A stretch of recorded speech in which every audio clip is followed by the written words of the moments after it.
वैसे तो धरती पर ऐसे कई जानवर पाए जाते हैं जो कि हर रोज अपना पेट भरने के लिए दूसरे जानवरों का शिकार करते हैं, और इस तरह कई जानवर हर रोज मांसाहारी जानवरों का पेट भरने का कारण बनते हैं। खैर, ये तो प्रकृति का नियम है जिसे ना तो टाला जा सकता है और ना ही बदला जा सकता है, क्योंकि प्रकृति के अनुसार शाकाहारी जानवरों का मांसाहारी जानवरों के द्वारा शिकार करना भी जरूरी है। लेकिन दोस्तों, शिकार करने के मामले में कुछ मांसाहारी जानवर ऐसी तरकीबों को काम में लेते हैं जो कि अन्य शिकारियों के मुकाबले बेहद ही दर्दनाक मौत देने वाली होती है। और आज हम आपको उन्हीं खतरनाक जानवरों के बारे में बताएंगे जिनका शिकार करने का तरीका काफी ज्यादा दर्दनाक होता है। अफ्रीकी जंगली कुत्ते। दोस्तों, अफ्रीका में पाए जाने वाले ये जंगली कुत्ते अन्य जंगली कुत्तों के मुकाबले ज्यादा खतरनाक होते हैं। हालांकि ये दिखने में भले ही छोटे शरीर वाले लग सकते हैं, लेकिन आप इनके शरीर पर मत जाइएगा, क्योंकि ये शेर से भी काफी ज्यादा निर्दयी होते हैं। दरअसल दोस्तों, हम ऐसा इसलिए बोल रहे हैं क्योंकि अफ्रीका में पाए जाने वाले ये जंगली कुत्ते अपने शिकार को काफी अनोखे तरीके से मारते हैं,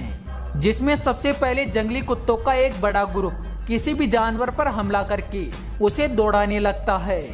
और इस दौरान एक एक जंगली कुत्ते उस शिकार का पीछा करने लगते हैं। दोस्तों, इस दौरान एक दो जंगली कुत्ते आगे रहते हैं, लेकिन जब आगे वाले जंगली कुत्ते थकने लगते हैं तो पीछे वाले उनका स्थान ग्रहण कर लेते हैं, और इसी तरह ये जंगली कुत्ते अपने शिकार का कई किलोमीटर तक पीछा कर सकते हैं।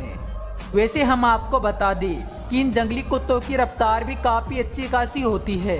क्योंकि अपने शिकार का लगभग 70 किलोमीटर प्रति घंटे की रफ्तार से पीछा कर सकते हैं, और इसी वजह से जंगली कुत्ते अपने शिकार का तब तक पीछा करते रहते हैं जब तक कि वो थककर हार न मान जाए। लेकिन दोस्तों, इनकी क्रूरता का पड़ाव तो अब शुरू होता है, क्योंकि शिकार के पकड़ में आने के बाद ही ये उस शिकार को मारने में ज्यादा उसे जिंदा खाने को महत्व देते हैं। इस दौरान एक नहीं बल्कि कई सारे जंगली कुत्ते उस जानवर को चारों तरफ से नोचने लग जाते हैं जो कि इनके पकड़ में आता है, और इसी वजह से शिकार को जिंदा खाने की वजह से इनके शिकार की काफी दर्दनाक मौत होती है। Secretary bird. दोस्तों, दिखने में ये पक्षी आपको सुंदर लग सकता है क्योंकि इसके सर के ऊपर एक कलगी होती है जो कि इसे काफी ज्यादा सुंदर पक्षी बनाती है। लेकिन जब बात इसकी काबिलियत की करते हैं तो ये एक बेहद ही खतरनाक शिकारी बन जाता है, और सेक्रेटरी बर्ड सांपों के लिए तो किसी यमराज से कम नहीं है, क्योंकि ये जब भी सांपों को देखती है तो ये तुरंत ही बिना कुछ सोचे समझे उनके ऊपर हमला कर देती है। दोस्तों, हम आपको बता दें कि सेक्रेटरी बर्ड के पैर काफी लंबे होते हैं, और इसी वजह से इसकी हाइट लगभग 5 फीट के आसपास होती है, और इसी वजह से सेक्रेटरी बर्ड अपनी लंबाई व लंबे पैरों का फायदा उठाते हुए सांपों का शिकार बड़ी आसानी से कर लेती है, जिनमें सबसे पहले सेक्रेटरी बर्ड अपने पैरों की मदद से सांप पर जोरदार वार करती है, और इस दौरान सेक्रेटरी बर्ड के पैरों से मारी गई लात काफी ज्यादा ताकतवर होती है, क्योंकि इसके एक लात मात्र से सांप का काम तमाम हो जाता है। और दोस्तों, इसके पैर भी किसी धातु के समान ही मजबूत होते हैं, जिसकी वजह से सांप इसे काट भी नहीं पाता है। वैसे दोस्तों, आप जानकर हैरान हो जाओगी कि सेक्रेटरी बर्ड अपने पैरों की मदद से किसी इंसान तक की हड्डी तोड़ सकती है, तो इसके पैरों की मार से बेचारे सांपों का क्या हाल होता होगा, आप सोच ही सकते हैं। वैसे जब निर्दयी शिकारियों की ही बात हो रही है तो गोल्डन ईगल का नाम न आए ऐसा तो हो ही नहीं सकता, क्योंकि दोस्तों, गोल्डन ईगल सबसे बेरहम शिकारियों में से एक है। दरअसल हम ऐसा इसलिए बोल रहे हैं क्योंकि पहाड़ी इलाकों में पाए जाने वाले गोल्डन ईगल पहाड़ों में रहने वाली बकरियों का कुछ इस तरह शिकार करते हैं जिसको देखकर आप भी हैरान हो जाओगी। जहाँ पर गोल्डन ईगल सबसे पहले तेजी से उड़कर किसी भी बकरी के ऊपर हमला कर देते हैं, लेकिन जब इनको लगता है कि शिकार काफी ज्यादा बड़ा और भारी है तो ये उसे मारने के लिए एक अलग ही तरीका अपनाते हैं, जिसमें गोल्डन ईगल सबसे पहले तेजी से उड़ान भरते हैं और उस बकरी को अपने पंजों में दबोच लेते हैं, और फिर उस बकरी को हवा में उठाकर पहाड़ों से नीचे फेंक देते हैं, जिसकी वजह से उसकी कितनी दर्दनाक मौत होती होगी आप सोच ही सकते हैं। दोस्तों गोल्डन ईगल का इस काम में इनके बड़े व ताकतवर पंख भी साथ देते हैं, जिनकी लंबाई लगभग 8 फीट के आसपास होती है और इसी वजह से कोई भी गोल्डन ईगल किसी भी बकरी को आसानी से उड़ाकर ले जा सकता है। लेकिन ये पहाड़ी बकरियों को उड़ाकर ले जाने के बजाय उन्हें पहाड़ों से नीचे गिराकर मारते हैं।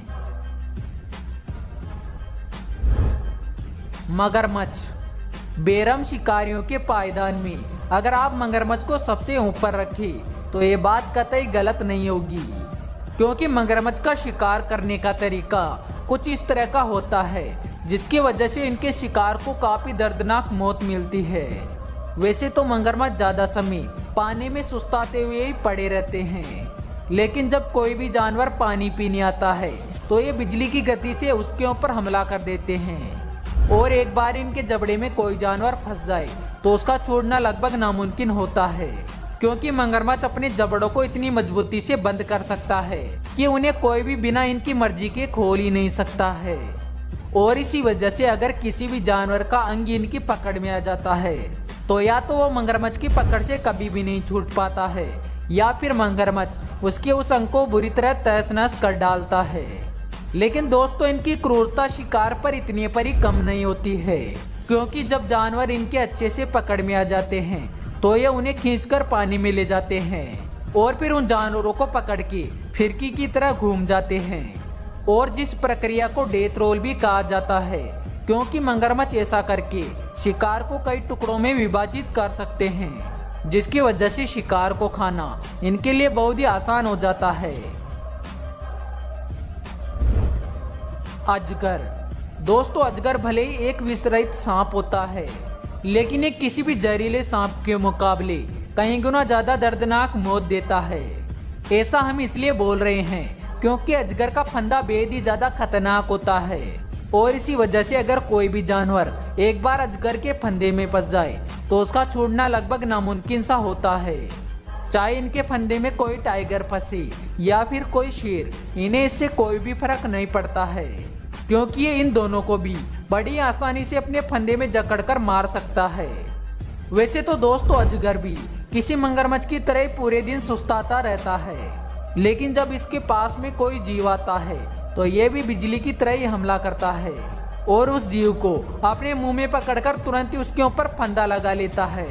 क्योंकि इसके पास शिकार को मारने के लिए फंदे के अलावा कोई भी हथियार नहीं होता है। लेकिन अजगर का फंदा इतना मजबूत होता है कि ना तो इसे खतरनाक पंजों की जरूरत पड़ती है और ना ही मजबूत जबड़े की, क्योंकि इसके फंदे में कोई सा भी जानवर फंसने के बाद उसके सांस लेने के साथ ही इसका फंदा और भी मजबूत होते जाता है, और इसी वजह से शिकार के दम घुटने की वजह से धीरे धीरे करके उसकी मौत होती है। साथ ही दोस्तों इस दौरान अजगर के फंदे के मजबूत होने की वजह से कई बार शिकार की पसलियां तक आसानी से टूट जाती है। किसी अजगर की तरह एनाकोंडा भी अपने शिकार पर कुंडली मार के उसे मारता है, और इसी वजह से एनाकोंडा और अजगर के हमले को काफी हद तक समान माना जाता है। वैसे दोस्तों बेरहम शिकारियों के मामले में नेवले भी पीछे नहीं होते हैं, क्योंकि नेवले सांपों के बहुत ही बड़े दुश्मन माने जाते हैं, और इन्हें जब भी सांप दिखाई देता है तो ये उसके ऊपर कतई रहम नहीं दिखाते हैं। जब ये सांपों पर हमला करते हैं तो इन्हें सांप काटने की कोशिश भी करते हैं, लेकिन इनका शरीर कुछ इस तरह परिवर्तित हो चुका है जिसकी वजह से इनके ऊपर किसी भी सांप के जहर का असर नहीं होता है, और यही कारण है जिसकी वजह से ये सांप पर हमला करते हैं और सबसे पहले उसके गर्दन को पकड़ लेते हैं, और फिर सांप की गर्दन को पकड़ने के बाद उसे काट कर अलग कर देते हैं, जिसकी वजह से सांप की दर्दनाक मौत हो जाती है।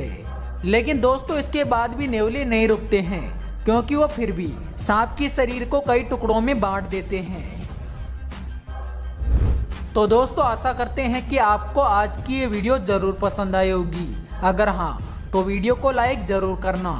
तो जल्दी मिलते हैं अगले वीडियो में एक नए टॉपिक के साथ, तब तक के लिए बाय।